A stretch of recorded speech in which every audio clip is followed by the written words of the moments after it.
Saturday Social is powered by FIFA 22 with PlayStation.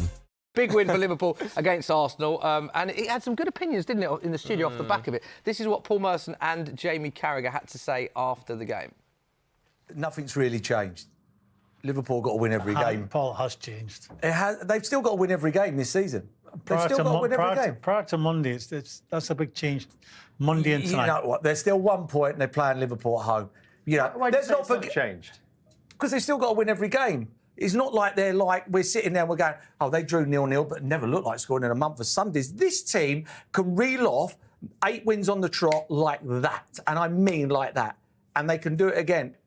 It is 50-50, if you like, because of the situation with, you know, the game is at the Etihad.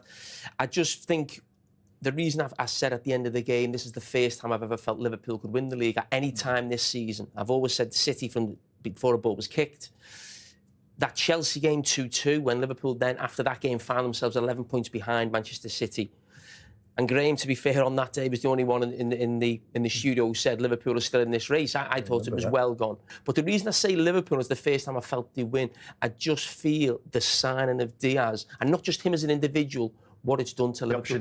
What Liverpool brought off the bench is much better than when the year they won the Champions League, the year they won the league. Now they're actually bringing not better players on, but if someone's having a poor game, you know someone's going to come on and improve Liverpool from the bench. That's a massive difference that this team has never had. Yeah, so interesting thoughts there. Yeah. There's the net again, because we can confirm this is the up-to-date Premier League table.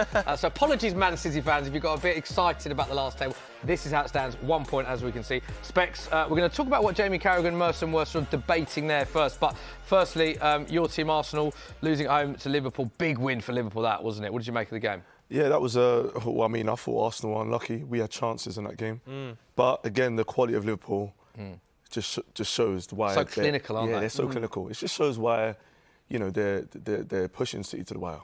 Yeah. But I've seen this before. I've seen Liverpool be a point behind City, but City, and they go all the way. It was like 2-3 years ago. It's the maintaining, it's the momentum. It's 2 years ago, and they just kept winning. Both teams kept winning. Both teams kept winning. So I think both teams can not lose to the end of the season. Well, they can't, because they've got to play each other. So at some stage, one of them's going to have to lose. But I also thought in that game, Arsenal-Liverpool, the ability, like Jamie Carragher said then, the substitutions really changed the game. In that one, you could see the level of substitutions. To be able to bring on Salah and Roberto Firmino, I think that's a game changer, isn't it? It's just unbelievable. And that's something that they haven't necessarily had before, Liverpool. That's what Jamie was saying there. Do you agree with him? I think what it comes down to is one slip-up from either team, or the big Liverpool-City match. Because there's a statistic, Liverpool away from home this season have scored 2+ goals in 19 out of 22. So when they go to the Etihad and get in their face, how can they respond? It's an interesting point, Specs saying. I know you're talking about the season, I think it was 3 seasons back, wasn't it, when there was only a point in it and they both kept winning, and obviously City ended up lifted. It's the Vincent Kompany year, wasn't it, against Leicester and all that. So we've seen both teams do it. We'll talk about Man City in a bit. But I wanted to talk about Liverpool and the options they have, because a lot of people are saying about the options that they have up top. We've got to talk about Luis Diaz, because Jamie Carragher mentioned there. How impressed have you been? We all knew that he was a good player, but how quickly he's adapted to the new league. Because the competition for places where he plays for Liverpool, he's got some of the best players in the league alongside him or competing for, but he just looks to hit the ground running, doesn't he? He's been brilliant. Smithy, it's from the get-go. The first minute he came on for Liverpool, he looked like he was designed for that front three. He fit in perfectly. He has got a great understanding of all his teammates. I think he's an amazing signing. And it makes you think, Mo Salah, contract negotiations, players coming in, they're creating options now. They've got backups. This is part of the reason Liverpool will continue to be dominant, and they have to invest like that. Find players like Luis Diaz and other positions who will instantly get into that team and become a regular, who are younger. Luis Diaz, 26? Most of their players are aging about 29 and 30. So it's the perfect sort of market they should be looking for in other positions going forward. Konate's been a little bit similar. When Matip's dropped out or Van Dijk's had to have a few games out, then Konate has just slotted in like he's been there for years. Absolutely brilliant centre-back. They've got similar depth in the midfield as well. So I think, although we've been really praising the forwards, I think the rest of Liverpool's depth has been very impressive. Underrated. How important is that depth, do you think? It's a good point, that, in terms of the title race and the fact that they're both competing on so many fronts, potential of injuries, suspensions. That depth is incredibly important, isn't it? Because Jamie Carragher mentioned that. He says it's for the first time they've got like for like off the bench now. As Liverpool, for many years, have always had a strong 11, but people have always said, but Man City have got stronger depth in squad. But we're seeing now Liverpool, the bench they've got real options, haven't they? Yeah, because I remember when Van Dijk got injured. Yeah. And we all said, like, they're out of it. And it was tough for them. But definitely, it's key because, you know, again, these injuries can come along at any time. They're playing so many games. Well, we saw how many injuries Liverpool have had in the past, haven't they, and how it has affected them. Should we chat Man City then? I wanted to ask you about the striker conundrum at Manchester City. Obviously, heavily linked with Kane in the summer. There's reports about Haaland now that we saw recently on social media. Pep gets asked it all the time about the out-and-out number 9. It's worth pointing out they've got a lot of forward options, but do you think they will pay the price in terms of not making that signing, or do you look at the options they've got and think they've got so many options that they're still going to lift silverware and a lot of it at the end of the season? Difficult, right? Because they're waiting for the right option. Haaland and Kane is the level City should wait for to get the right price. However, you speak about the numbers that goes into a deal like Erling Braut Haaland with his agent and Borussia Dortmund. It's very difficult. I've heard recently that it might have been broken down because it's just too much. That doesn't surprise me. Why should City go and buy a player who's not on the top level? So I say continue to wait around until you get Haaland or Kane for a good price. City have proven that they can do without. That's why they're top of the Premier League. That's why they're 1 point. Yeah, do you know what I mean? Everyone's saying, oh, they've got to run off for a number 9. And it's not like they don't score goals. They score a lot of goals as well, incidentally. That's why they're favourites for the Champions League. They're favourites for the Premier League. I back them. I think they're going to win the Champions League this year. Do you? Yeah. Who do you think they need a striker, firstly? And if so, Specs, who would you bring in?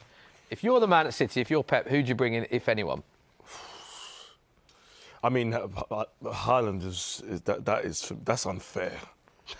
Yeah, it is. That's unfair. Harry Kane, that's unfair. But I'll bring in Kane or Haaland, but like you said, because City are doing it without a striker. I mean, you've got João Cancelo, their fullback, that's scoring goals. Yeah. So maybe your striker is at fullback. You think play Cancelo for in the middle? Do it. Yeah, he basically plays there, right? I do agree with Pep though. Whenever I see this, and he's always like, "You're going to say to me when we drop a point, do you miss a striker?" Yeah. When throughout the rest of the season, the Champions League, they go into Portugal and bopping Sporting 5-0. Nobody's going. Champions League. They do need a striker, though, don't they? It only ever gets brought up when they. And they're winning a lot of games, 3-0, 4-0. I mean, 5-0 in the Champions League games. It's not like they're struggling for goals. That Palace game, on another day, it's 5-0 City. Yeah, they had the chances. Yeah. It's just you're going to have an off day. They had that once in a season, and everyone's, they need a striker now. Yeah, I wanted to pick you up on that, actually, because a lot of people are talking about Liverpool now have the momentum. Obviously, Liverpool have been in great form, don't get me wrong at all. But are we forgetting that Man City, momentum-wise, have been pretty good as well? Man City have only lost once in 19 games in all competitions. So, although Liverpool have got a lot of momentum, it's not like Man City haven't, is it? It's crazy, really. It's just talk, because when it comes down to a Premier League title race and there's only 1 point in it, no one can afford to have any more slip-ups. So people are just looking for their prediction, which is going to have the next one.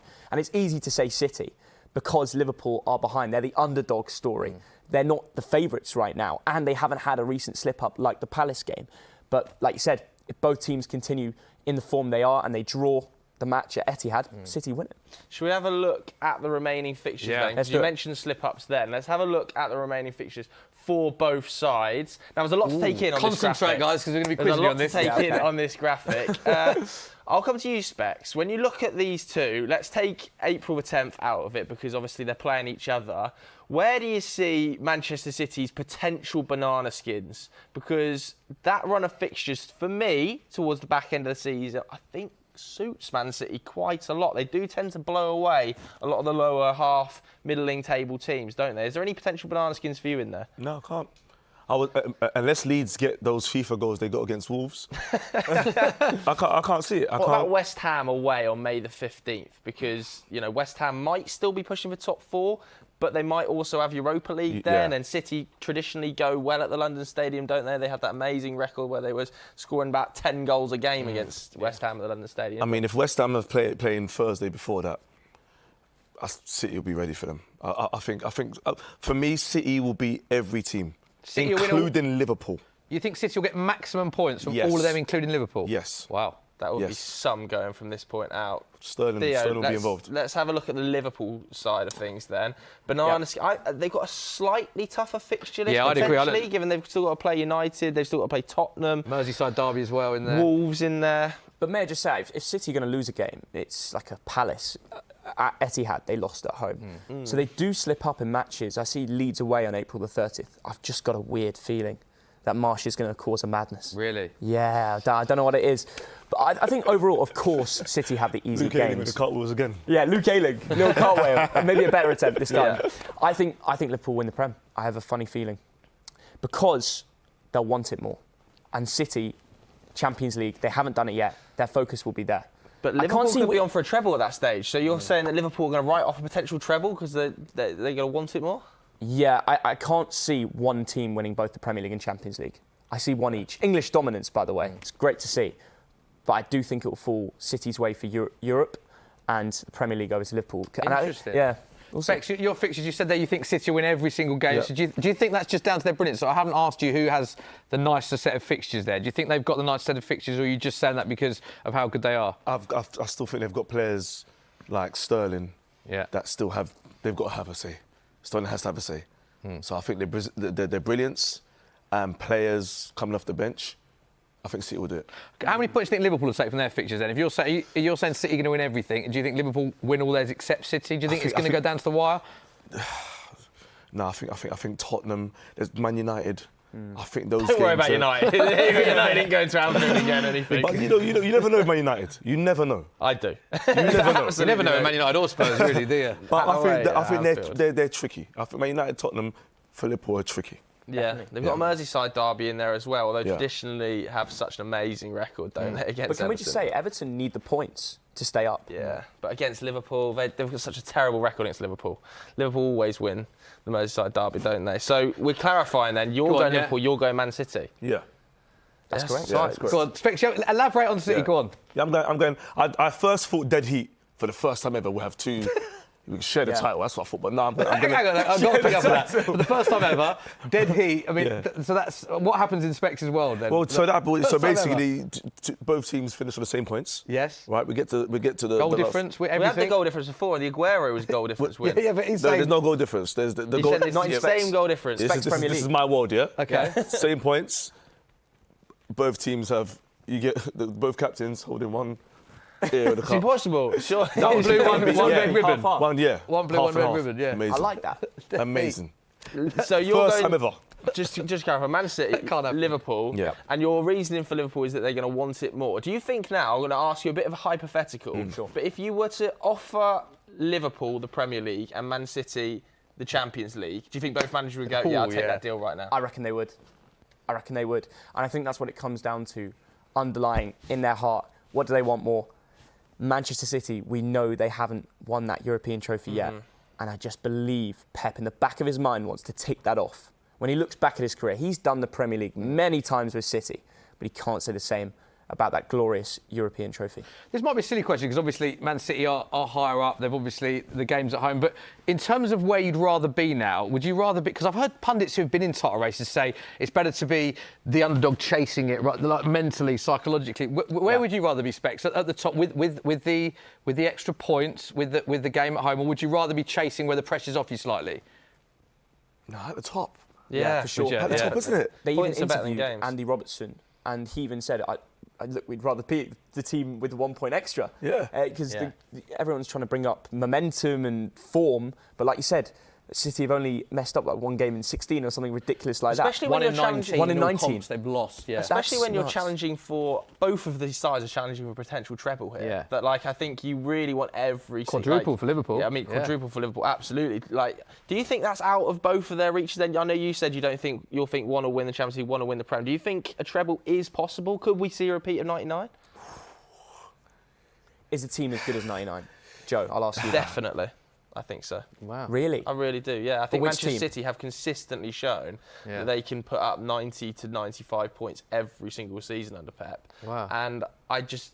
Yeah, for me, I think that side is as good as the treble-winning And that's side. coming from a Man United I know fan as well. they stumbled in a Champions League final, but this Manchester City team this season stands as good a shot as I've ever seen of winning a treble, I think. And Without do you say the striker. same for Liverpool? If City do a treble without a striker, Yeah. then Kane. next year every team should get rid of a striker. And just